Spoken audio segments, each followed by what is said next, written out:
ഒരേത്തക്ക കുറുക്കില്ല, നമ്മൾ പച്ചത്തക്കയുടെ കുറുക്ക് കുഞ്ഞുങ്ങൾക്ക് കൊടുക്കാൻ പറ്റുന്നത്, അതുണ്ടാക്കാൻ പോവുക. അതിന് ഇത്രയും പോരാ, ഇത് 4 ഏത്തക്കായേ ഉള്ളൂ. ഇത് വെച്ച് ഞാനൊന്ന് ഉണ്ടാക്കി നോക്കാൻ. ഇത് പോരാ, 2 കിലോ വേണം. അപ്പം ജസ്റ്റ് ഇത് കിട്ടിയത് വെച്ച് ആക്ച്വലി 2 കിലോ ഏത്തക്ക വാങ്ങിച്ചു, കൊണ്ടുവന്നെല്ലാം പഴുത്തു പോയി. ഇത് ഒരുമാതിരി പഴുപ്പ് കയറി.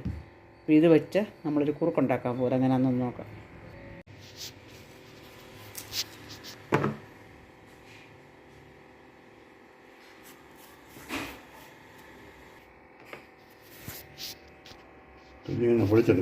പൊളിക്കും, ഉപ്പേരിക്ക് അരിയുന്ന മാറ്റി. എന്നിട്ട് അത് നല്ലതായിട്ട് ചിരണ്ടി ആ വെള്ളത്തിനടുത്ത് അതിൻ്റെ കറയെല്ലാം കംപ്ലീറ്റ് കളയണം. കറയെന്ന് പറഞ്ഞാൽ അതെല്ലാം ആ തോലിൻ്റെയൊക്കെ ഇച്ചിരിച്ച കറ കാണും. അതെല്ലാം നല്ലതായിട്ട് കഴുകിയിട്ട് വെള്ളത്തിൽ കഴുകിയെടുക്കണം. എന്നിട്ട് ഇതേ വെച്ചിട്ട് ഇത് നമ്മൾ ഉപ്പേരി അരിയുന്ന പോലെ അരിഞ്ഞ് കയ്യെ വേണമെങ്കിൽ ഒരു ശകലം എണ്ണ തൂത്തോ, കുഴപ്പമില്ല. എണ്ണ തൂത്തിട്ട് നമ്മൾ ഉപ്പേരിക്കൊക്കെ അരിയത്തില്ലേ എന്ന് പറഞ്ഞ പോലെ ഇങ്ങനെ ചെറുതായിട്ട് അരിഞ്ഞിട്ട് എല്ലാ കായും അങ്ങനെ അരിയണം. അരിഞ്ഞിട്ട് നമുക്ക് ഉണങ്ങാം. ഇതിങ്ങനെ ഒരേ ഷേപ്പിൽ ചിപ്സിന് അരിയുന്ന പോലെ എല്ലാം അരിഞ്ഞിട്ട് മേലെ കൊണ്ടിട്ട് ഉണങ്ങണം. എന്നിട്ട് ഉണങ്ങിയിട്ട് നമ്മൾ ഇതുപോലൊരു മെലിസ്റ്റ് കനം കുറഞ്ഞ തുണിയിട്ട് മൂടി വെക്കണം, പൊടിയൊക്കെ കയറാറ്. ഞാൻ കൊണ്ട് ഉണക്കിയിട്ട് വരാം.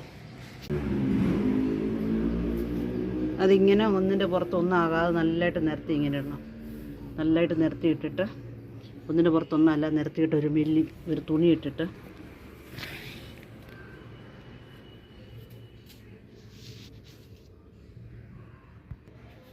കനം കുറഞ്ഞൊരു മെല്ലിച്ചൊരു തുണി ഇട്ടിട്ട് മൂടണം. എന്താ പറഞ്ഞാൽ പൊടിയൊക്കെ കയറാറ്.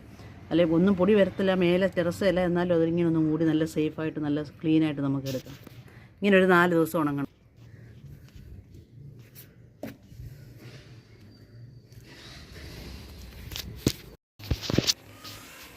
അത് നല്ല വാട്ടുകപ്പ് പോലെ ഇങ്ങനെ ശബ്ദം കേൾക്കണം. നല്ല വാട്ടുകപ്പ് പോലെ ഇങ്ങനെ ഉണങ്ങി ഒരു 4 ദിവസം നല്ല വെയിലത്ത് ഉണങ്ങി. രാത്രിയിൽ ഇങ്ങനെ എടുത്ത് വെക്കും, രാവിലെ 10 മണിക്ക് വെക്കും, വൈകിട്ട് 4 മണിയാകുമ്പോൾ ഇങ്ങനെ എടുത്ത് വെക്കും. ഇങ്ങനെ ഉണങ്ങിയിട്ട് അത് നമ്മൾ മിക്സിയുടെ ജാറിലോട്ട് ഇട്ട് പൊടിച്ച് ഇങ്ങനെ എടുത്ത് കണ്ട് ഇങ്ങനെ നല്ല നൈസ് പൗഡറായി. ഇതൊരു എയർ ടൈറ്റ് കണ്ടെയ്നറിനകത്ത് എടുത്ത് വെക്കണം.